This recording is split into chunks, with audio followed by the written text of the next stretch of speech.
Good morning, students. You are welcome in your history class. As in previous tutorial, you have read about the introduction of the chapter 5, Age of Industrialization. Students, you have read that in the very beginning, when the industries and factories were not set up, how the things were manufactured.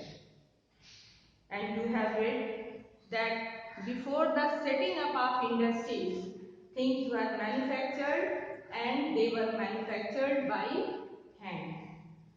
Student आप जैसे समझ रहे हैं कि industries और factories ये बहुत बाद में सेटअप हुई, लेकिन उसके सेटअप होने से पहले चीज़ें बनती थी. For example cloth that were woven by the weavers. So you can understand that before the setting up of industries, things were manufactured or cloths were manufactured by hand, and it was produced by the weavers. So this age, as you have read, this age is known in history as the proto-industrialization. So, proto-industrialization, that is the stage before the setting up of industries and factories.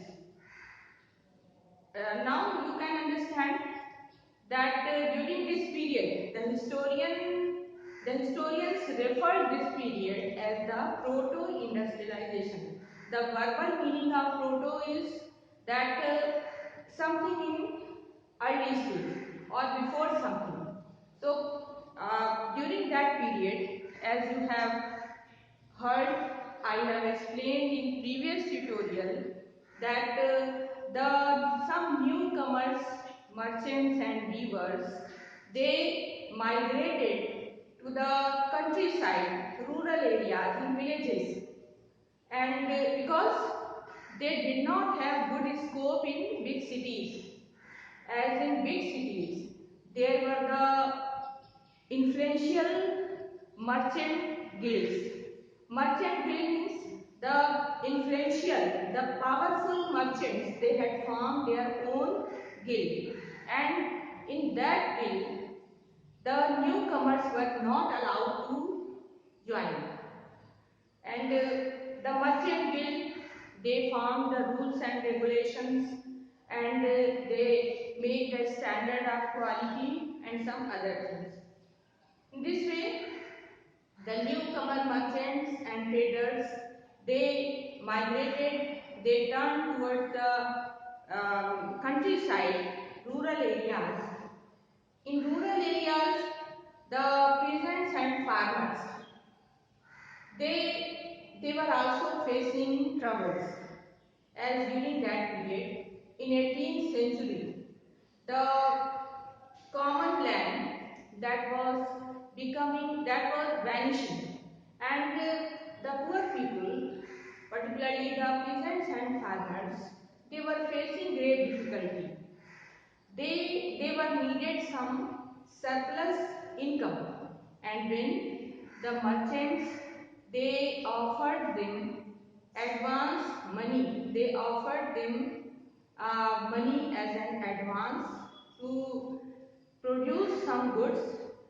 Happily they accepted their offer, and in this way many of the peasants and farmers, they were engaged in producing the cloth, in manufacturing the cloth.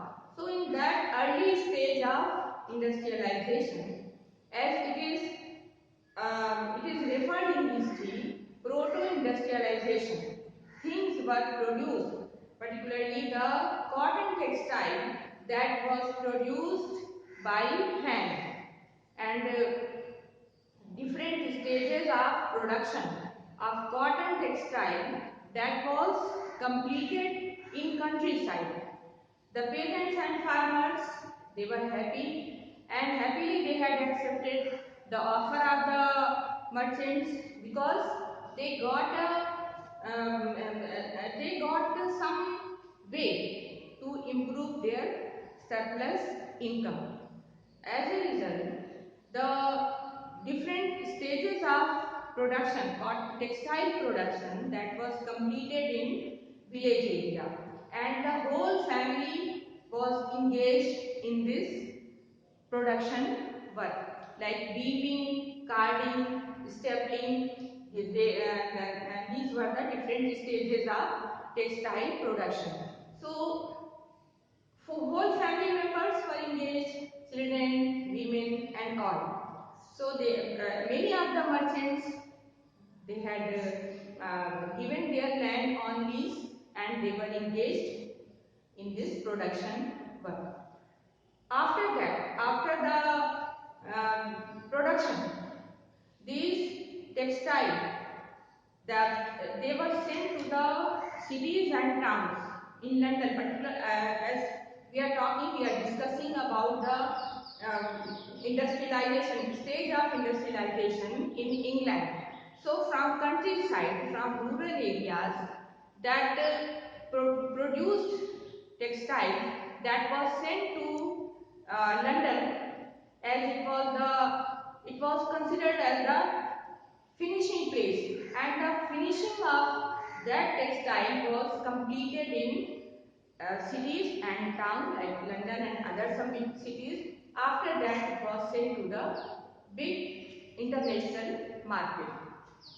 Okay, so that was the early stage of industrialization, and that is referred by the historian as the proto-industrialization.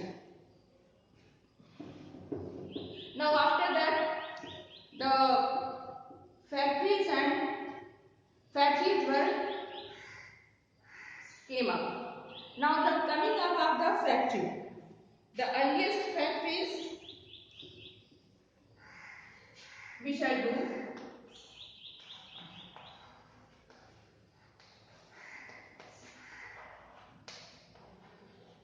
The coming up of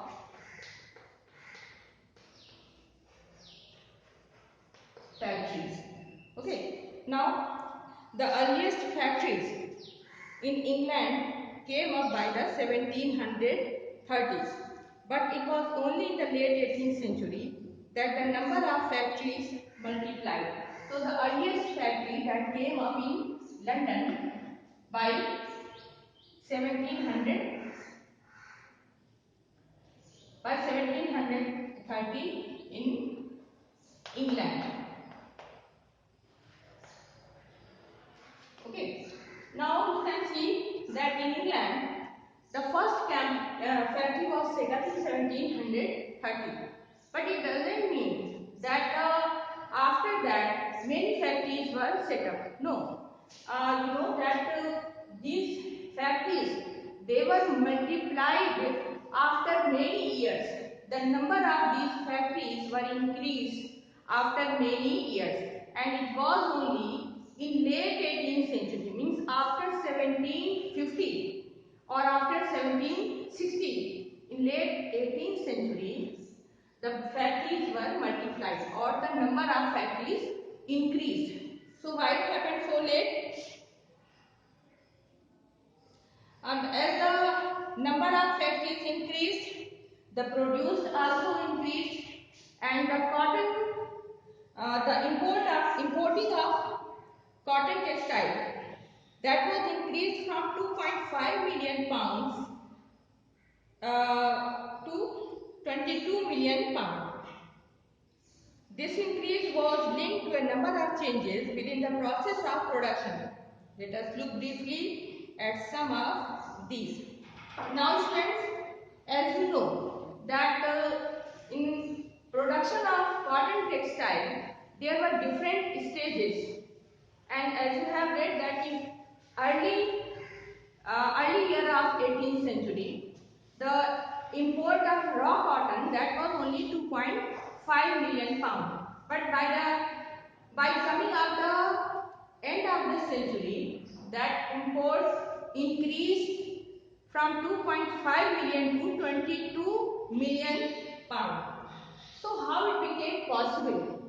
It became only possible as different new technique, new technology that was introduced in different stages of production. What were the different stages of production? Like carding, weaving, stapling, and so on. So in these different stages of production, the new inventions, new techniques that had increased the efficacy. The efficacy of production, it means जो production था उसकी क्षमता को कई गुना बढ़ा दिया. किसने बढ़ा दिया? जो नए इन्वेंशंस और new techniques production textile production में आई.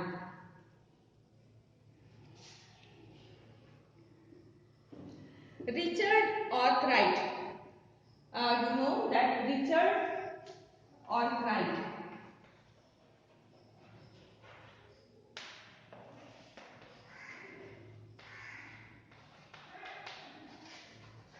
he had introduced the first cotton mill.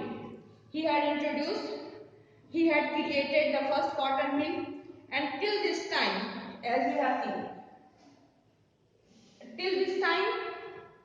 till the Richard Arkwright had introduced the cotton mill, till this time, all the stages of production that was carried on by hand, by the indigenous tools.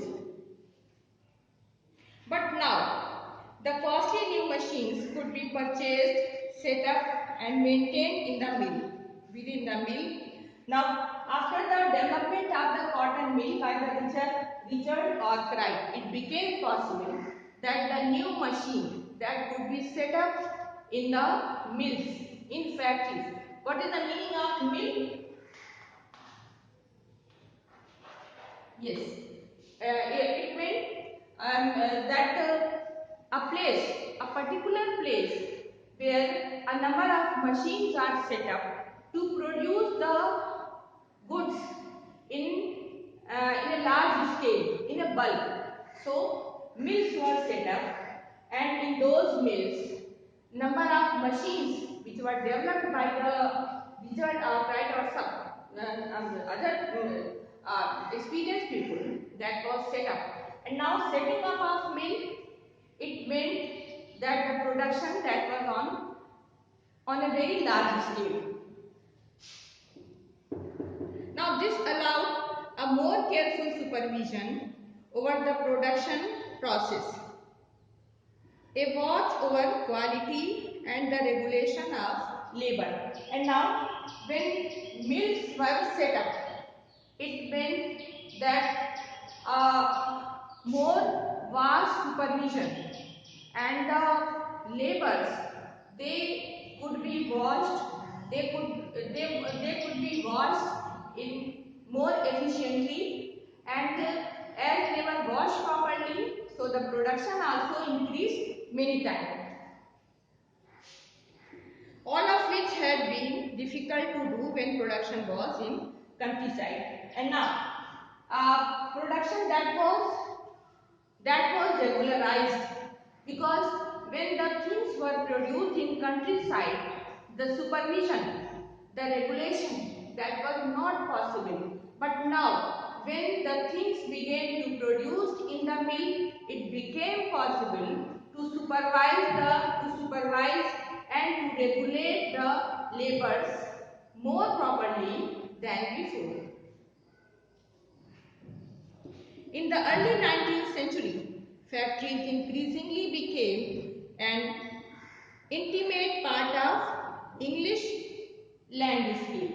Now class, we can see that in early, you have read that machines were set up, factories were set up in early 18th century, and that first factory was set up in England in 1730. But it took a lot of time, it took many years to increase the number. And by coming of 19th century, in early 19th century, that we can see a number of mills and industries were set up in the landscape of England.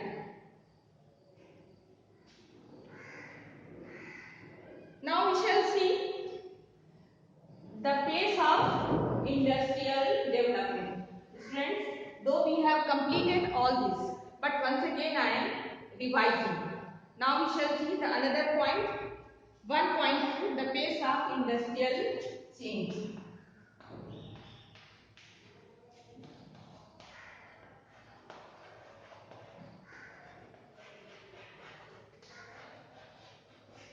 The pace of industrial change.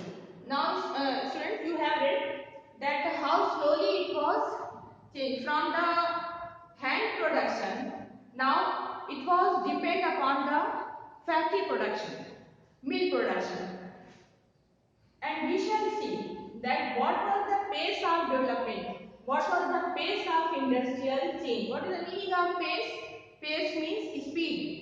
What was the speed of industrial change? Whether the industrial change happened abruptly or gradually or very slowly. Now, students, you can understand that there were many factors which were responsible for the slow industrial change. Why this industrial change that did not happen abruptly? Just I have told you that machines were set up in early 18th century. The first machine was set up in 1730 in England, but it took a long time. It took a long time to multiply, to increase the number. So what was the reason? Now we shall see in this point, we shall see that what was the pace of industrial development, and in this there were many factors which were responsible for arranging the pace of industrial development. First of all, the most dynamic industries in Britain were clearly cotton and metal. Yes, student. The most dynamic, the most versatile, the most vibrant industries in England, that was cotton and metal. Because these two things, cotton and metals, that had great demand, and we can see that cotton is the symbol of industrialization. The first industrialization was started in cotton production. So this cotton and metal industries, they were the most dynamic industries in Britain, growing at a rapid pace. Cotton was the leading sector in the first phase of industrialization up to 1840. As we have discussed earlier, that cotton, that was the symbol of the industrialization. Cotton production was the symbol of industrialization, and there was great demand of cotton, and as a result that it became the leading sector in the first phase of industrialization up to 1840. After 1840, another important thing, that was the metal production. So there was great demand of the metal goods were also there, as the factories were set up, industries were set up. The metal industry also became a very vibrant industry. With the expansion of railways in England from the 1840 and in the colonies from 1860, the demand for iron and steel increased rapidly. By 1873, Britain was exporting iron and steel worth about 77 million, double the value of its cotton export. As you can understand, as railway. Railway was set up in England in 1840,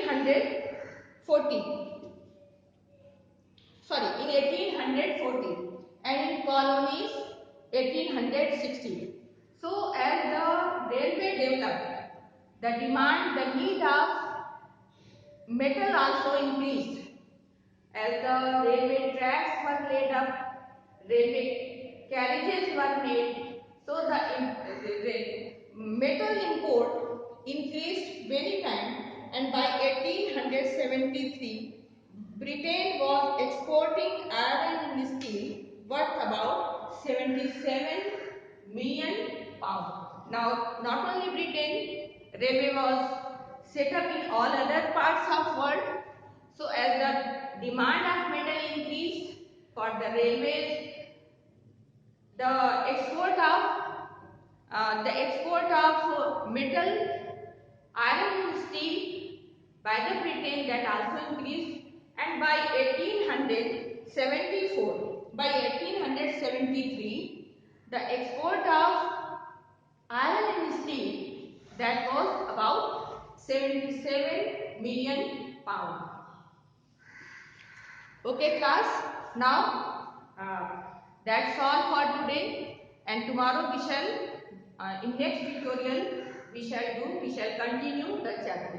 Thank you, have a nice day, and this is my request, please subscribe, and whatever the important points we have discussed, note down in your copy. Thank you, have a nice day.